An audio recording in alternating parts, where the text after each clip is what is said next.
MillMage's operation window is where you create and manage the CNC operations assigned to shapes in your project. From here, you can see existing operations, enable or disable them, and edit their order. By default, the operations window is located in the upper right side of MillMage. If you happen to close it, select operations from the window drop-down menu to re-enable it. In this video, we'll cover the options you'll use most often, while setting aside some others for later videos. In MillMage, you assign operations directly to shapes in your design.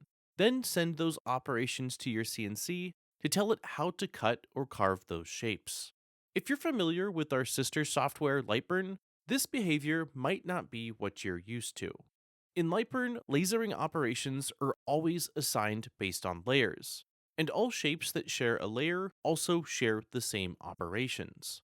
MillMage does have a setting to replicate that behavior, which we'll cover a bit later, but it is optional and not the default workflow. To set up an operation, click New Operation and select the type of operation you want to add to your project from the list. Here we'll be making a press fit box with two pieces, and we'll only need two common operation types, profile and pocket. A profile operation will tell the CNC to cut a path that follows the outline of shapes it's assigned to, while a pocket operation will tell it to carve out the entire area that falls within the outlines. Or if two shapes are assigned to the same operation, to carve the area that falls between their outlines. After you create an operation, you'll see the Operation Settings Editor immediately open, where you'll adjust all parameters for that operation and assign a tool to it.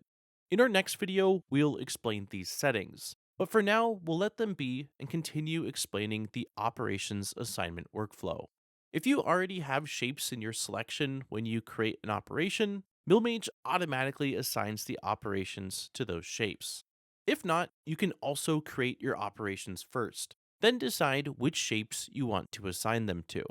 Start by selecting the operation from your list that you want to use.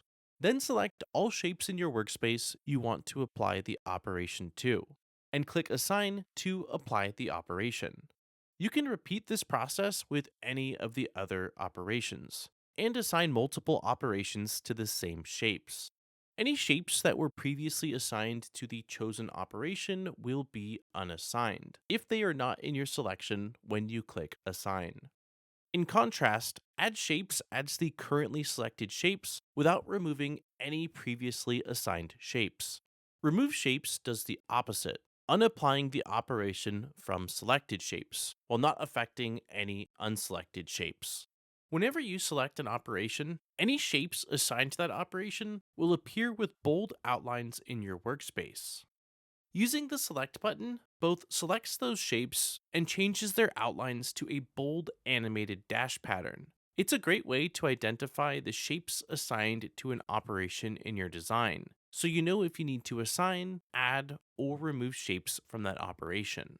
Another option in the Operation Settings Editor gives us an alternative method for assigning operations. Toggle on Auto Use Layer and select a layer to have MillMage automatically apply that operation to any shape on that layer. Note that if you enable this option, you can still manually assign the operation to shapes that are not on your chosen layer, but you cannot remove shapes that are without disabling Auto Use Layer.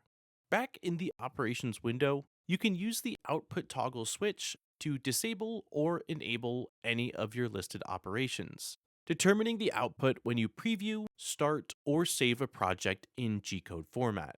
Only operations that are currently enabled will output. This is one really unique aspect of the MillMage workflow, giving you the ability to run all operations with a specific tool or rerun a single operation with just the flip of a switch. By default, operations performed by your machine work in the order from the top to the bottom that they are listed in this window. To change the order, click and drag any operation to adjust its positioning. Alternatively, select the operation you want to move to highlight it, and use the arrow buttons to the right side of the list. If you have at least one enabled operation in your project, click Preview to open the preview window, where you'll see a simulation of your current toolpaths along with additional information surrounding your job. We strongly advise that you check the preview window at least once before running any job. It's a crucial step to verify that the output matches your expectations, and you can catch errors before you take it to your material. We'll cover the preview window in greater detail in a later video.